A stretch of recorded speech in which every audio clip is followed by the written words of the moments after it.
Within just a few days of the outbreak of conflict in Ukraine, Western banks that had spent decades building branches in Russia faced a difficult choice between whether to quickly sell their businesses and incur heavy losses, or retain the assets and gradually scale back operations. Western sanctions and Moscow's retaliatory measures have eroded the business environment for foreign banks in Russia.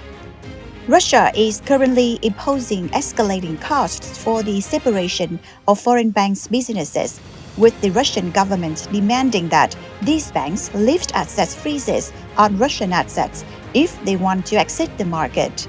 Currently, only a few Western banks are seeking ways to exit Russia despite having to pay a hefty price, while others are choosing to continue their business operations in the country.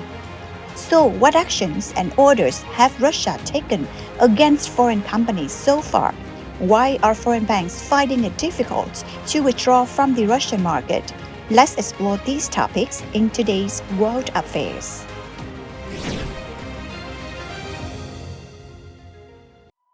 Andrea Enria, chairman of the European Central Bank's Banking Supervision Committee, declared that as opportunities for exiting the market are closing due to the increasingly hostile stance of the Russian government toward withdrawal and disinvestment requests from European banks, many banks have also significantly reduced their provisions for cross-border business operations or begun implementing a dual-track approach, separating the management of their subsidiaries in Russia from the overall operations of the group. Hopes of exiting the Russian market have become exceedingly fragile after Russia declared last year that foreign business owners from unfriendly countries would not be able to complete such transactions without the approval of Russian President Vladimir Putin. The list of affected companies includes 45 banks with subsidiaries in Russia. Advisors handling these deals anticipate that Russian government interference will hinder some current transactions and alter the terms of others. They predict that sale prices could decrease by up to half as the Kremlin's influence looms larger over the deals. Laura Brank, a partner at the law firm DeChurch, who is advising Western banks on selling their subsidiaries in Russia, said, "We are working on these transactions every day, but everything is becoming increasingly challenging. The situation is fluid and the regulations are not very clear." Other banks have also sought ways to reduce their investment portfolios.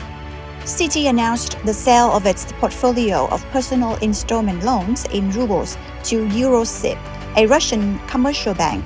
They also agreed to transfer the ruble-denominated credit card portfolio to Eurosip, subject to customer consent. Italy's Intesa Sanpaolo Bank, which operates a small commercial bank in Russia, stated that it is actively working to reduce its exposure to Russia to near-zero levels. A bank spokesperson said, "In February, we immediately halted all new loans and investments related to Russia. Since then, we have reduced our previous level of interaction by over two-thirds in just a few months. Currently, our exposure to Russia is less than 0.3% of our total customer loans."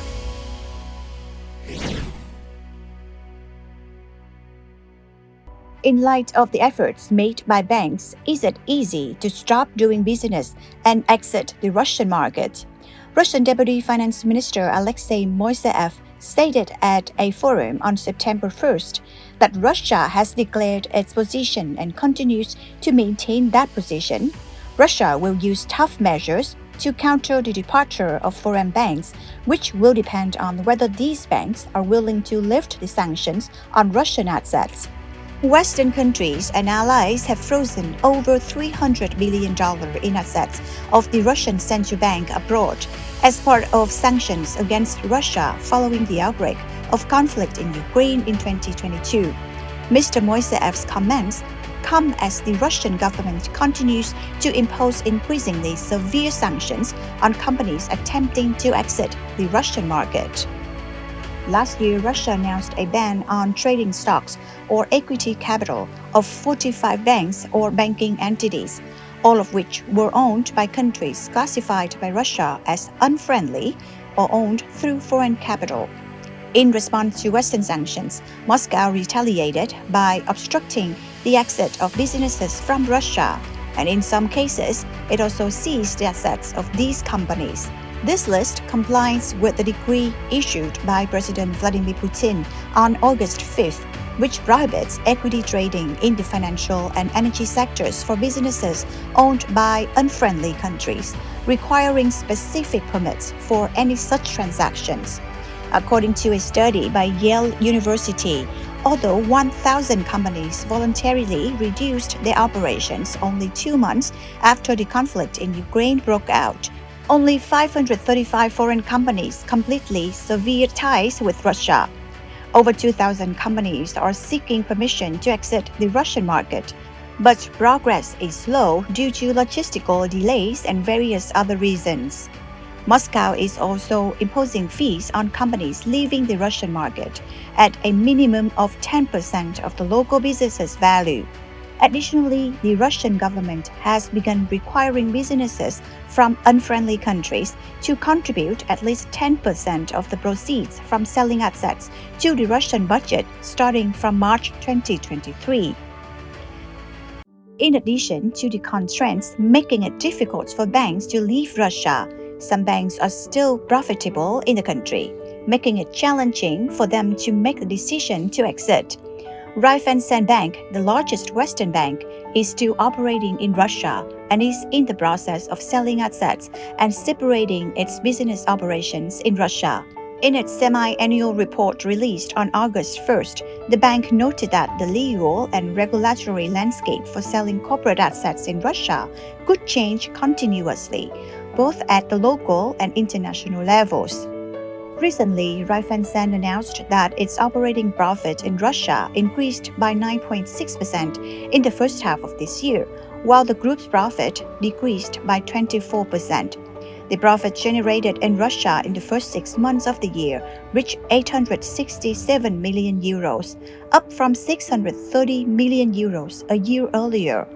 Raiffeisen is also attempting to expand its workforce and customer base in Russia in the first half of this year. The bank increased salaries for employees based in Russia by an additional 200 million euros in the first 6 months, equivalent to a payment of 22,000 euros per employee.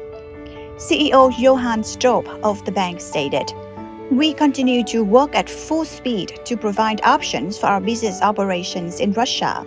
In addition to researching these complex options, we are also continuing to reduce our business operations in Russia." The bank has confirmed paying an additional 100 million euros in taxes to the Kremlin under the new law for large businesses. Recent developments show no signs that the bank's management intends to leave the Russian market by the end of this year, as initially announced.